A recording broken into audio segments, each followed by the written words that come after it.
अब नहीं भाता है, ओडी मर्सिडीज वाला सपनों में आता है।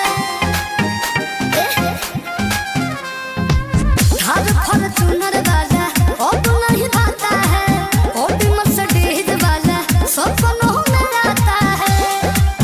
मेरे ब्यूटी का खर्चा पार हो गया, उसी चाकर में कोई उससे प्यार हो गया, प्यार हो गया। दिल का सौदा तेरा खुला बाजार हो गया, इश्क इश्क नहा रहा बेहपार हो गया।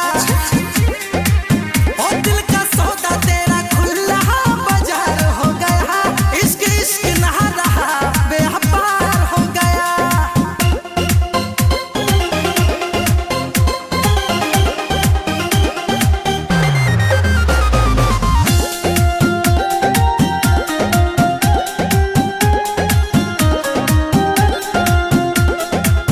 लड़के भी लोभ नहीं करते हैं, मरते शरीर पे।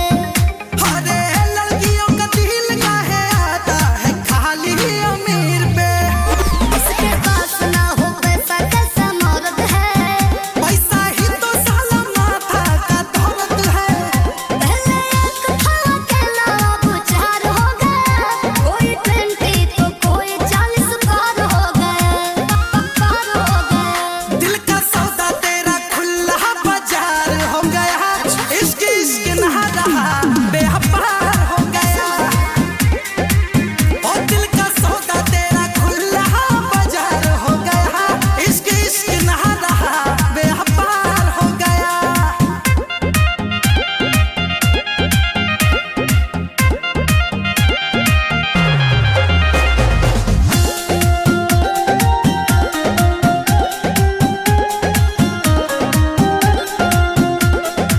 धोखा ही खाया मैंने जब जब भी दिलवा लगाया है। सुनो लब के जाल में भी तूने तो सबको फंसाया है। बेवफा ना हूँ पूछ लो आजाद से, दुश्मनी ही क्या थी मानी महराज से। जब जिंदगी में सगरो अनहार हो गया, चांद आलम ही मेरा संसार हो गया, प्यार हो गया। दिल का सौदा तेरा खुला बाजार हो गया, इश्क इश्क नहा रहा बेहपार